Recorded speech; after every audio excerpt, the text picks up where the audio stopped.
পরবর্তী প্রতিযোগী হিসাবে মঞ্চে আসছে নারায়ণগঞ্জের প্রতিযোগী মাকসুদুর রহমান। হাফেজ মাকসুদুর রহমান।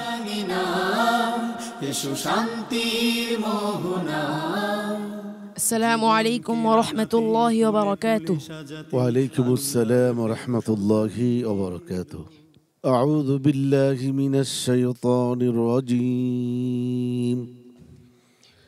ইন তাকফুরু ফাইন্নাল্লাহা গনিয়্যুন আনকুম। আউযু বিল্লাহি মিনাশ শাইতানির রাজীম। বিসমিল্লাহির রহমানির রহিম।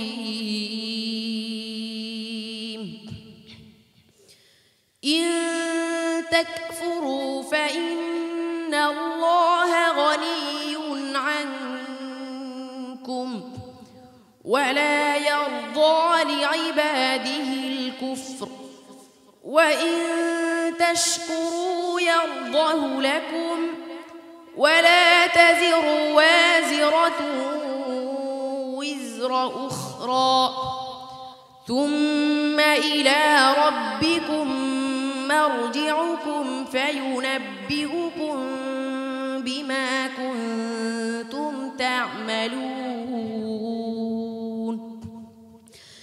إنه عليم بذات الصدور وإذا مس الإنسان ضر دعا ربه منيبا إليه ثم إذا خوله نعمة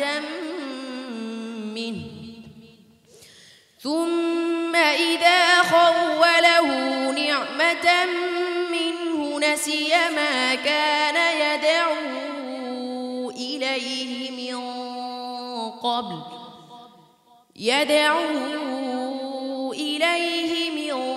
قبل وجعل لله أندادا ليضل عن سبيله قل تمتع بكفرك قليلا إنك من أصحاب النار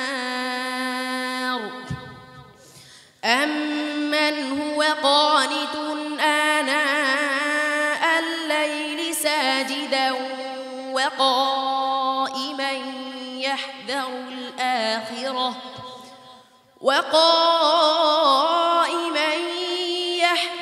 الآخرة ويرجو رحمة ربه قل هل يستوي الذين يعلمون والذين لا يعلمون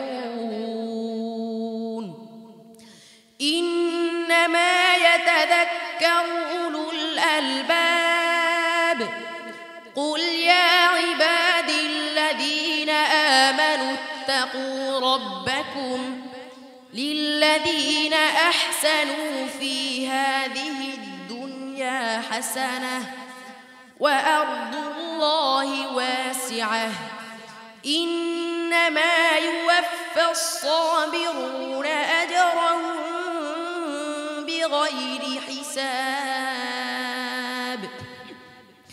قل إني أمرت أن أعبد الله مخلصا له الدين حسبك صدق الله العظيم মাশাআল্লাহ। মাকসুদুর রহমান, তোমার তেলাওয়াত শুনছিলাম প্রাণ ভরে। তোমার তেলাওয়াত কেমন হয়েছে জেনে আসি হাফেজ মাওলানা আবু ইউসুফ সাহেবের কাছে। মাশাআল্লাহ। মাকসুদুর রহমান শুরুতে একটু ভয় পেয়েছিল, কিন্তু ভয় পাওয়ার তো কোনো কারণ নেই। ওস্তাদ জি যারা আছে যে কখনই ভয় করবে না, নির্দ্বিধায় তোমরা পড়ে যাবে। আমি মনে করি সামনে যদি টিকে যাও তাহলে তোমাকে আরো ভালো তেলাওয়াত করতে হবে। ওস্তাদ জি। জি ইনশাআল্লাহ, হ্যাঁ, আরো মজবুত হইতে হবে, আরো সতর্ক হইতে হবে। ইয়াহজারুল আখিরাত থেকে না ধরায়ে নাসিয়া মা কানা ইয়াদউ, কোথা থেকে ধরাবে? নাসিয়া মা কানা ইয়াদউ। তার এরপর একটা কাইমের থেকে ধরেছো, আনা আল্লাইলি সাজিদাও ও কাইমা, এখান থেকে ধরে সুন্দর হবে। হ্যাঁ, জি। এগুলি খুব খেয়াল রাখবে, সতর্ক থাকবে ইনশাল্লাহ। মোহতারাম ফখরুল হুদা, ওয়াকফ হয় ইত্তরারি। ইত্তরার মানে অক্ষমতা, মজবুরি। যে কোনো কারণে কালামে পাকের যে কোনো শব্দের উপর ওয়াকফ করা যাবে, জায়েজ হবে। কিন্তু এরপরে যখন ইআদা করা হবে সেটা হয় ইখতিয়ারি, এটা তার ইত্তরার নাই। তখন বুঝে শুনেই জাগা মতো একটা অর্থ দেয় এমন জুমলা থেকে শুরু করতে হবে। শেখ বলেছেন দুইটা, এর আগে আরেকটা রয়েছে, দা রাব্বাহু মুনিবান ইলাইহি, তুমি মুনিবান থেকে ধরাইছো। যদি দাআত থেকে বলতা আরও তোমার এই বাক্যটা আকমাল ও আতাম হইতো। মাশাআল্লাহ, আগামীতে আরও ভালো করবো। এগুলি অবশ্য এই উস্তাদদের কাজ, ওনাদেরকে এগুলি শিখাইতে হবে। জাযাকাল্লাহ খাইর। সম্মানিত অতিথি শেখ ওসমান গনি। আমি কোনো মন্তব্য না করে দর্শক শ্রোতার প্রতি আবেদন করব, হাফিজদের তেলাওয়াত শুনুন। আপনার সন্তান ছেলে হোক বা মেয়ে হোক, একটি সন্তানকে হাফিজে কোরআন বানান। আল্লাহ তাআলা সকলকে তৌফিক দিন, আমিন। হাফিজ তানভীর আহমদ। আমি তাকে একটা পরামর্শ দিতে চাই, সেটা হলো আমরা ধীরস্থিরভাবে আস্তে আস্তে করে আমরা কোরআন তেলাওয়াতকে আমরা স্কেলে উঠাবো।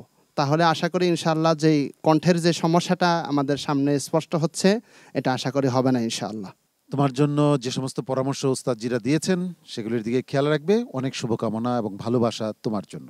আসসালামু আলাইকুম ওয়া রাহমাতুল্লাহি ওয়া বারাকাতুহু।